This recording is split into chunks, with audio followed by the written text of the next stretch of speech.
Welcome to Gangsta's Paradise. This is why I kick cautionary street tales.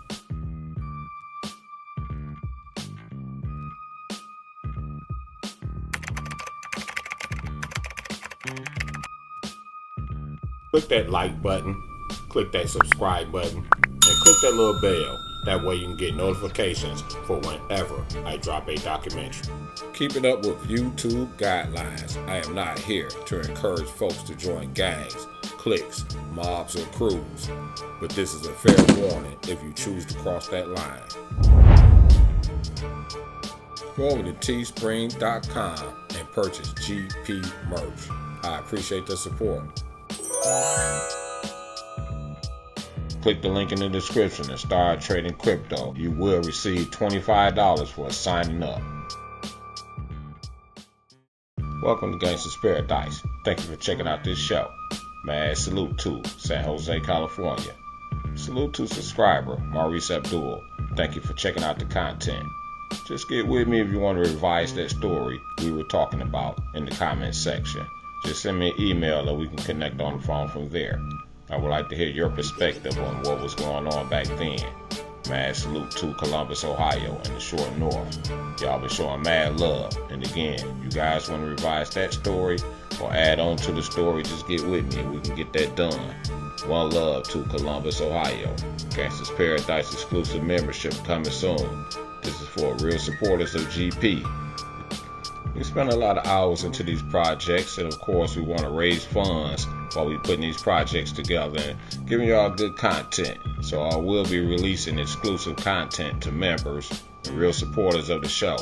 And I will have a set time when I will be releasing those projects. So GP membership coming very soon. Salute to Tori Sims. We've been communicating back and forth. I will be releasing our interview very soon. Tori Pink Suit Sims is one of those untold BMF stories. Plus he's put me on other stories out of Louisville, Kentucky. Subscribe to this channel. Of course, all week long the trending topic throughout the vlog circuit was the assassination of notorious Harlem kingpin Alpo. Then we immediately go into theories about what happened to Alpo. So this will be a discussion for a while. I checked out some of the vlogs out there, and some of the folks did good jobs covering the stories. I don't know about y'all old school rappers, but whatever. Personally, I put Paid in Full over New Jack City, Boys in the Hood, Menace to Society, Belly, Juice, or whatever else. Personally, I put that next to Scarface. That's like the black Scarface. Upon Alpo's assassination, there were reports of celebrations over the ordeal. I understand, but at the end of the day, we all lose because Alpo got children, and I'm sure there were people who loved this dude, so I'm not here to pass judgment on this dude or anybody else. Money doesn't mix with everything. An element of the movie was when they kidnapped Rich's little brother. In the movie, it depicted that the uncle set up the kidnapping, along with Tommy, the dude from the store, or a bodega, or a deli, as they call it in New York. Where we from, we just simply call it the corner store. The movie was based on a true story, and the character Tommy is based on the guy they called the preacher, though they changed it in the movie. It was definitely dudes like that in the D. The consensus is to highlight kingpins in the storytell game, or who is doing it big. But the truth of the matter is there are different levels to the game. Unfortunately, extortionists and the Jack Boys are a part of the game. Kidnapping. A big part of this is that it's an illegal game, so more than likely the police is not going to be involved. The Jack Boys or extortionists are not considered good hustlers. Most folks view them as gangsters. Some folks don't have the patience to nurture a clientele. I mean, let's face it. Hustling is like a 9 to 5 plus overtime and double overtime. It's a high risk, high reward business. It's a price to pay for those rewards. Speaking of rewards, click the link in the description and start trading crypto with affiliates. You will receive $25 for signing up. The Jack Boys against the Hustle Boys. That's a good title. I might have to use that. I may have to make a video on that. Extortionists or the Jack Boys. Live and breathe that game. They have no problem with laying low in a van, watching your every move. And I know the image of the dope game is money, power, and violence. This is true. but it's also prima donna, egotistic, showmanship. And while dudes are popping bottles, somebody is laying low plotting because they already know what type of dude they are about to jack. Then there are those that will say, hey, you look out for me, I'll make sure you're straight. Next thing you know, you're paying dues faithfully for no reason. But if you miss that payment, I definitely knew guys like that in the D. They have bills due and they expect you to pay it. This is not robbing somebody because they fell off. They do this for a career. They can care less for the hustle. In fact, they got deals on deck because they're trying to hurry up and get rid of the drugs. Then there are those the Robin Hood types. These are the guys that go out and hit a lick and they come back to the hood. They spread the wealth around the hood. It's definitely those types. So it's different levels to this stuff. None of this stuff is cool, but it's all part of the game. Don't say I didn't warn you, but this is a fair warning if you choose to cross that line. If you want to get out the game, you have to go cold turkey.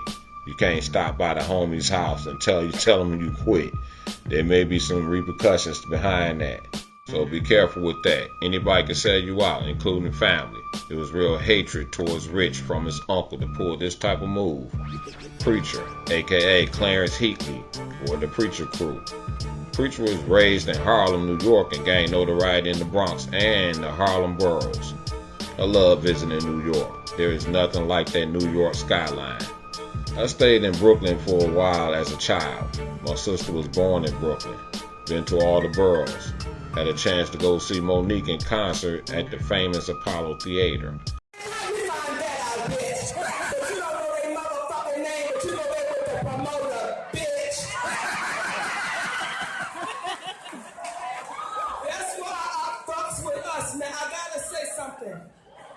Before I start this show, and what I would ask is y'all stop recording me. At this point, just enjoy the show. Now I gotta address some shit. Yeah. Publicly, because I said some shit. Publicly. Along with his lieutenant, a former housing cop named John Cuff, and the Preacher Crew, spread terrorism in the game. At least that's what they say. While building his reputation, he also found himself on the wrong side of the law in the 70s and caught cases. Once we start catching these cases, that built a profile in the eyes of the law, especially getting jammed up on the same type of cases on multiple occasions. If I get caught with dope on multiple occasions, that's building a profile of me and my affiliation with drugs. So if I go to jail, more than likely it got something to do with drugs. This is public information. It's out there. AZ spoke about Preacher and others like Alpo spoke about the Preacher. It's no secret. The streets were well aware of the Preacher Crew. It's like one of those things, or at least in the D, it's like you can hustle all you want, but if you get on these folks' radar, it could be a major problem. It's like, man, that fool rolling real hard over there, slanging real good. I got to go pay him a visit. According to the New York Times, law enforcement officials say Mr. Heatley was also known by residents as the Black Hand of Death and was so feared by dealers in Harlem that they paid him $10,000 to $30,000 to be left alone to operate their businesses. Reportedly, since 1983, the gang members extorted money from drug dealers, dealt drugs, and maintained the group's business by systematic violence against their enemies. The indictment said the gang was charged with 11 murders, 11 conspiracies to commit murder, and narcotics trafficking. This is around the time the crack game is getting ready to kick up and take off.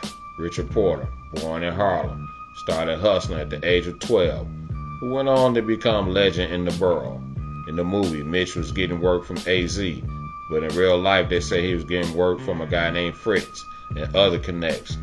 As he rose to prominence in the mid-'80s, Richard Fritz Simmons, a hustler from the 112th Street, supplied some of New York City's biggest drug dealers, including Rich Porter, a major dealer who operated in obscurity, which is credited to his business acumen of stepping outside of the norm. It's reported Fritz's crew consisted only of two people, friends Ace and Charles Chucky Kane. According to a 1992 New York Times report, Chucky was murdered by a kidnapping crew dubbed the Wild Cowboys. Wild Cowboys, the gang, which began as a car theft ring, earned up to $20 million a year, and allegedly killed 30 to 40 people mostly in drug-related shootings. The gang controlled cocaine trade in the Bronx, Manhattan, and Brooklyn for nearly a decade, protecting its turf through intimidation and violence. You have no values, no morality. You have no respect for the law, Manhattan State Supreme Court Justice Leslie Snyder told the defendants, prior to handing down the sentences. If someone got in your way, kill them. You had only one law: kill, steal, sell drugs, make money, and to hell with everybody else, the judge added. Well, I intend to make the rest of your lives very simple. She began imposing the maximum sentences. After Fritz escaped a kidnapping attempt, the following year, 9 members of the Wild Cowboys were indicted on 3 murders. Fritz was ingenious in that he disregarded unwritten rules. There was no crew, no crack houses, no intricate drug trafficking operation. His blueprint consisted of staying quiet, aloof from violence, and doing the opposite of what everybody else was doing. Introduced to the gang by a woman named Queen B, a former nurse turned queenpin. The relationship went sideways. He got shot multiple times during another situation, but he survived. With Fritz's hustling method, he was dubbed the Consignment King. When Richard's brother was kidnapped and held for a $500,000 ransom, it was Fritz who gave Porter 30 birds to get his brother back. Unfortunately, both brothers were murdered before he could muscle up to $500,000 in cash. This game looks good, but it ain't all good. Subscribe to this channel. Trying to get to at least 100 likes on this video. I'm on a mission to get to at least 10,000 subscribers. Gangsta's Paradise membership coming soon. Whereas now I pretty much just be dropping on any given day of the week, but the membership, there will be set days I will drop. I got more grassroots stories coming from the deep very soon. I'm going to look at stories and try to get to some of these requests. Rich, AZ, and Alpo had come up in the game. Alpo made a move to DC and started working in the Capitol. In the movie, Mitch had a problem with Uncle Ice's drug addictive ways, as Ice felt like Mitch should be looking out for family. Harlem, the Black Mecca, a section of Upper Manhattan, New York City. Originally a Dutch village, formally organized in 1658. It is named after the city Harlem in the Netherlands. Harlem's history has been defined by a series of economic boom and bust cycles, with significant population shifts accompanying each cycle. Harlem was predominantly occupied by Jewish and Italian Americans in the 19th century, but African American residents began to arrive in large numbers during the Great Migration in the 20th century. In the 1920s and 1930s, Central and West Harlem were center of the Harlem Renaissance, a major African American cultural movement with job losses during the Great Depression of the 1930s and the deindustrialization of New York City after World War II. Rates of crime and poverty increased significantly. In the 21st century, crime rates decreased significantly and Harlem started to gentrify. Other notable figures from Harlem: Dapper Dan, Cameron, and A$AP Rocky. In the underworld, King of Rackets, Stephanie Queenie St. Clair, Bumpy Johnson, Kevin Childs, Nicky Barnes, Guy Fisher, Frank Lucas. It's not clear what's the real issue between the nephew and Uncle Johnny, but it felt like nephew had to be dealt with in some type of capacity. In fact, both nephews. Family will sell us out. The Preacher Crew built up fear in the Harlem streets. Other gangster crews were moving like the Preacher Crew, gangs like the Lynch Mob and the Wild Cowboys. Nobody was exempt from their wrath or the wrath of these gangs, including Rich Porter or Fritz, as the Wild Cowboys made attempts to get at Fritz. Fritz was ultimately poisoned and died. There was a book about Fritz, and you all can go out there and cop that joint. I may have a link in the description to order the book. Go to teespring.com and purchase GP collector's items. I appreciate the support. Make a donation so I can keep this thing going and upgrading this channel. Currently looking to move into a new studio and kick off other projects. And of course, we have to raise funds to make those things happen. You can send your donations to GP Doc. Any little support will help. Preacher operated his crew with strict guidelines, no using drugs, no stealing from other gang members. It's reported the gang's main targets were other competitors and other crew members. Like I said, when you get on the radar of crews like this, there's really no going around it, because by the time you come to your attention, they pretty much know everything about you. They've been laying low, they've been plotting, they watching all your moves, your timing, every spot you go to, your woman's house. Like I said, this is a career for them. They do this all day, every day. In this case, Uncle Johnny saw firsthand his young nephew dealing with a multi-million-dollar cash flow. Uncle Johnny got with the preacher crew and executed the kidnapping of the little brother. Subscribe to this channel. Click that like button. Click that notification bell. There's basically nothing they can do to prevent this kidnapping when their assailants know your moves. They know what time you take a shit in the morning. They live and breathe the Jack Boy extortion gang. Porter got a problem brewing up with Alpo, which he claims Rich got over on him real good from a connection that he introduced to Rich. He felt disrespected by this move by someone he thought was his man's. It's not clear how Rich was feeling about Poe at the time. He's not here to give his side of the story, so we pretty much had to go with Poe's version of the story. I'm not here to judge any of these individuals. It's a dirty game. I have stated before, your worst enemies most times are people we personally know. I will say the timing was bad for the hit, considering the little Donnell situation. They brought the law enforcement in on the case while Uncle Johnny was sitting there seeing what was going on and reporting back to the preacher crew. This is public information. You all can go revisit the story online somewhere. Everybody loses in this situation, including the preacher crew. Poe said in interviews that he gave Porter ample time to come clean, but he didn't, so he made a decision to make the hit on Rich. While Rich was trying to get the bread together to get his little brother back, they upped the pressure and cut the boy's finger. It was a sad situation. Once the hit was made on Porter, his body was found, and word got back to the preacher that the guy was dead and there would be no ransom money. The crew made the decision to get rid of the little boy. I never knew how that felt until one of my family members was murdered. It brings a different type of feeling than how you feel when you're supporting a friend or something that lost somebody. Losing someone in that manner is definitely hurting. It's a different feeling. Subscribe to this channel. Be on the lookout for Gangsta's Paradise membership. Click that like button. Click the notification bell. After the murders, the Black Hand of Death kept working Harlem streets for another 6 years when the FBI indicted the crew on racketeering and murder charges. On July 15, 1996, Clarence was charged with 3 counts of murder and conspiracy to murder in the aid of racketeering. The next month, on October 12, 1996, he was officially arrested for the same. While awaiting trial, he received an additional 42-count federal charge list that included the following: narcotics trafficking, 11 murders, and 11 murder conspiracy. This charge was unsealed and released to the public in November 1996. December 7, 1997, another federal charge was released, listing 86 counts of racketeering in addition to his already long list of charges.